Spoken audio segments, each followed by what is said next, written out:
Ibu Pertiwi.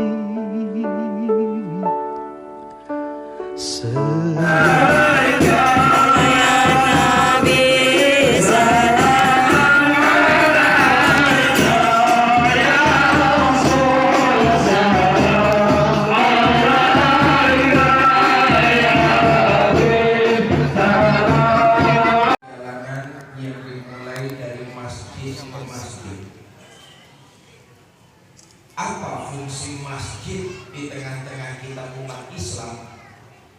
Ini aja nih yang saya mau ngomongin. Mudah-mudahan pidato saya ini selesai dalam waktu 5 menit. Setara nama. Dia pakai-pakainya sederhana banget ya. Nggak ada. Pas lagi berhaul di rumah dia aja dia begitu doang. Nggak pakai sorban. Ibu bapak saudara-saudara. Kerenan babanya. Pertama, masjid bukan cuma sebagai sarana ibadah, tetapi juga masjid bisa membentuk sebuah masyarakat, termasuk di dalamnya bagaimana Ngerekam aja, ngerekam. Di masjid diajarkan itu. Coba lihat, dalam sholat berjamaah ada imam, ada makmum, betul? Dalam berbangsa ada pemimpin, ada rakyat. Dua-duanya perlu tuh, dua-duanya penting. Ada imam, nggak ada makmum, nggak bisa sholat berjamaah. Kayaknya nih kepencet ini warnanya sampai Ada gelap sih. makmum, nggak ada imam, mau ngapain ngumpul di masjid? Ada rakyat tapi nggak ada pemimpinnya, namanya gerombolan. Bonggolan. Ada pemimpin, kagak ada rakyatnya, yang mau dipimpin tuyul. Dua-duanya perlu, dua-duanya penting. Dan bersyukurlah masyarakat yang punya pemimpin atau pemerintahan. Apa saudara pernah membayangkan kita hidup ini tanpa pemerintah? Kacau. Umpama nanti malam tepat jam 00.00 Presiden Jokowi pidato di televisi dan radio. Saudara-saudara rakyat Indonesia, mulai malam ini tepat pukul 00.00 saya nyatakan pemerintah bubar. Bakalan kacau. Akan terjadi hukum rimba. Yang kaya menindas yang miskin, yang kuat menyantap yang lemah. Gimana? Rumah saudara dirampok orang, lapor sama polisi. Kata polisi, maaf bang, polisi baru aja bubar. Harga diri saudara dilecehkan orang, lapor ke pengadilan, pengadilan juga bubar. Ada pemerintah saja kadang-kadang masih terjadi hukum rimba, apalagi kalau sudah tidak ada pemerintah. Tetapi yang harus diingat, agama lebih menitik beratkan kepada soal pemimpin, soal imam. Kalau jadi makmum sih nggak perlu syarat berat-berat. Kalau jadi rakyat nggak perlu repot-repot. Tapi yang syaratnya berat jadi imam, jadi pemimpin, itu syaratnya berat. Kalau jadi makmum siapa juga boleh. Pak, itu orang sembahyangnya ketinggalan 1 rakaat Pak, boleh jadi makmum, namanya masbuk. Itu orang sembahyangnya sambil duduk Pak, boleh, namanya makmum. Tapi nggak semua orang bisa jadi imam, nggak semua orang bisa jadi pemimpin. Apa syarat imam? Pertama, aklamuhum, yang paling pinter juga benar, angkat jadi pemimpin. Pinter juga benar. Maaf ya, sekarang ini kan di Indonesia cuma banyak orang pinter doang, tapi sedikit yang benar. Apa buktinya? Disuruh ngurusin hutan, malah rame-rame jadi orang hutan. Disuruh ngurusin laut, malah jadi bajak laut. Disuruh ngurusin beras, malah dicampur plastik.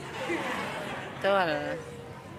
Yang celaka disuruh ngurus hukum, malah bikin hukum seperti pisau, tajam ke bawah tapi tumpul ke atas. Kalau rakyat miskin yang salah, hukum cepat-cepat ditegakkan. Tapi kalau yang kaya dan berkuasa salah, hukum sering pura-pura nggak tahu. Pinter juga benar. Pak, di kampung saya ada 2 orang pinternya sama, Pak. Bagaimana, Pak? Yang kedua absohum, yang paling ngerti, yang paling fasih, angkat jadi pemimpin. Sekarang alimnya sama, Pak. Yang satu fasih, yang satu pelok. Yang mana jadi pemimpin? Yang fasih. Sebab berimam kepada imam pelok, makmum fasih gak sah sholatnya. Di kampung sono, Pak, ada imamnya pelok, makmumnya pelok semua. Sholatnya bagaimana, Pak? Sah, namanya kampung pelok. Absohuhum, yang paling fasih, artinya apa? Yang paling ngerti kondisi makmumnya, yang paling tahu keadaan rakyatnya, angkat jadi pemimpin. Kata Nabi, iza amma ahadukumun nas falyukhaffif. Kalau kamu jadi imam, ringankan sholatmu. Sebab kemampuan makmum tuh nggak sama, kekuatan makmum beda-beda. Jangan mentang-mentang udah diangkat jadi imam, rakaat pertama begitu selesai Fatihah baca surah Yasin. Kekuatan makmum nggak sama, kemampuan makmum beda-beda.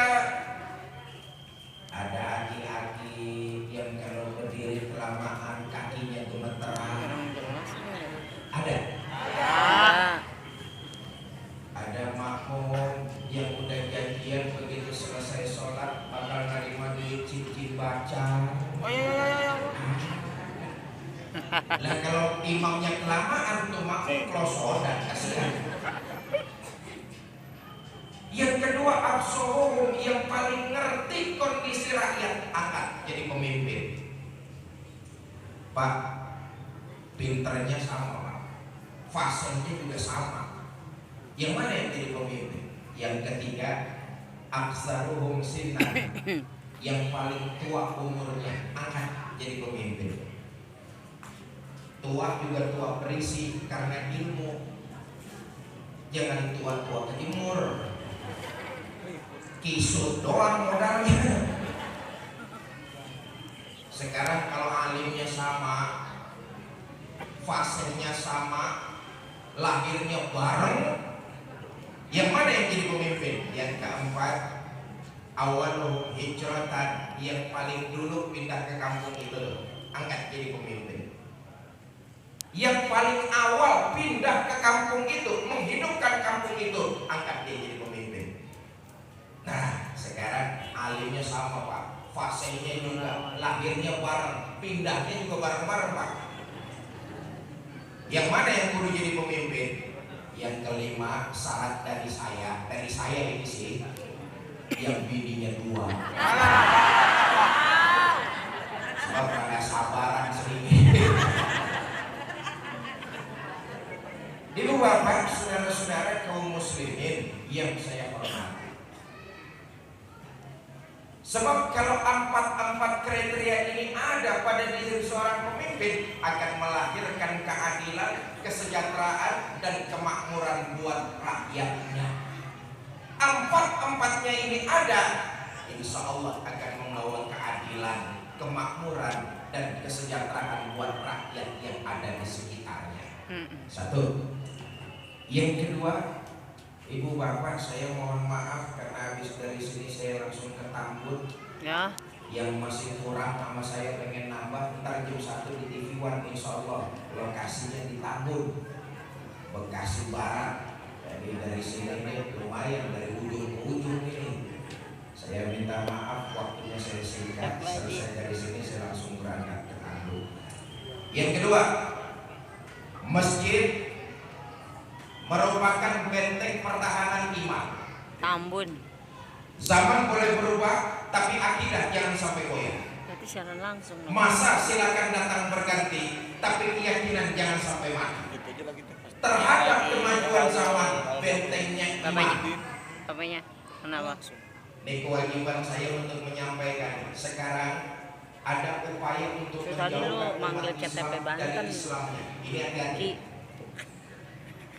Biarkan di atas KTP mereka tertulis agama Islam, tapi masukkan budaya-budaya yang menyebabkan mereka justru semakin jauh dari nilai ajaran agamanya. Ini sebuah upaya sistematis untuk menghancurkan Islam, paling tidak mendangkalkan iman kita. Awas, hati-hati. Tengoklah, sekarang ini kita dibanjiri dengan kebudayaan-kebudayaan asing yang jangankan dengan nilai ajaran agama, dengan budaya luhur orang Tangerang banyak sekali yang sangat bertentangan. Betul? Betul. Kadang-kadang kita juga sih orang Islam ini sering latahan, pengen nyontoh orang Barat, tapi bukan teknologinya, malah westernisasinya. Bukan isinya yang kita ambil, tapi kulitnya yang kita contoh. Akibatnya ceneh. Ceneh, tahu ceneh? Nak. Nak, ngerti nak? Sebel. Teknologinya belum maju, tapi orangnya udah pada ke barat-baratan. Lihatin tuh, bergaulnya cara barat, berumah tangganya gaya barat, mendidik dan menyekolahkan anaknya cara barat, bahkan nyanyinya pun lagunya harus lagu barat. Muslim yang berpikiran materialistis, anak disekolahkan di sekolah bonafit dengan harapan dapat ijazah, dari situ ada jaminan pekerjaan. Soal iman anak mau diapakan, agama anak mau dibagaimanakan, kadang orang tua Muslim tidak pernah peduli. Betul. Yang menyedihkan, kalau anaknya mau masuk pesantren biasanya nggak boleh. Oh, jangan masuk pesantren dah. Lulus pesantren paling banter jadi ustaz. Mau jadi apaan? Proyeknya tahlilan, orang mampus. Nggak tertarik menyekolahkan anak di sekolah yang bernuansa agama. Apalagi kalau punya anak perempuan mau dilamar sama santri, biasanya orang tuanya nggak setuju tuh. Nih, jangan kawin sama santri, neng lah paling banter lu jadi bini ustaz. Tiap malam dikasih makan nasi berkah. Bu, kalau punya anak perempuan mau dilamar sama santri, kasih saja, insya Allah hidupnya berkah. Amin. Oh, bini saya di rumah tuh alhamdulillah berkah banget. Bener-bener nih. Mau buah-buahan kagak pernah beli. Mau sembako tahu-tahu ada. Kenapa? Panitia pengajian rajin bawain. Makanya selesai pengajian panitia jangan sampai lupa besek buat saya. Kagak pakai besek. Dulu kita di Tangerang ada satu tradisi. Kalau anak perempuannya dilamar orang, calon mertua biasanya akan bertanya kepada calon menantunya, kamu mau ngelamar anak saya, emangnya udah berapa kali khatam Al-Quran? Sudah berapa juz yang kamu hafal? Kitab apa yang sudah kamu kuasai? Dulu. Dulu.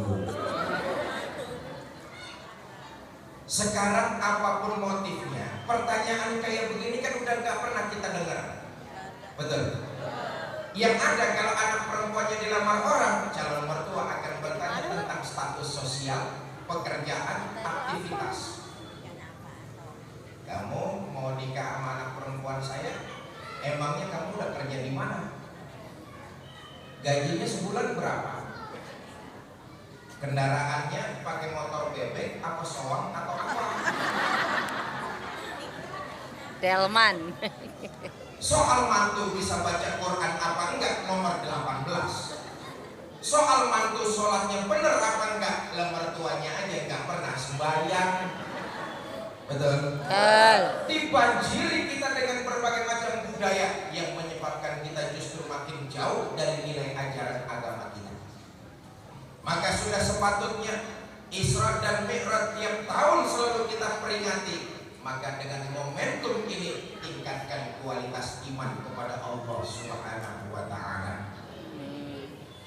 Saudara, jujur saja kita ini masih banyak di antara kita yang beriman dalam ucapan tapi sekuler dalam perbuatan.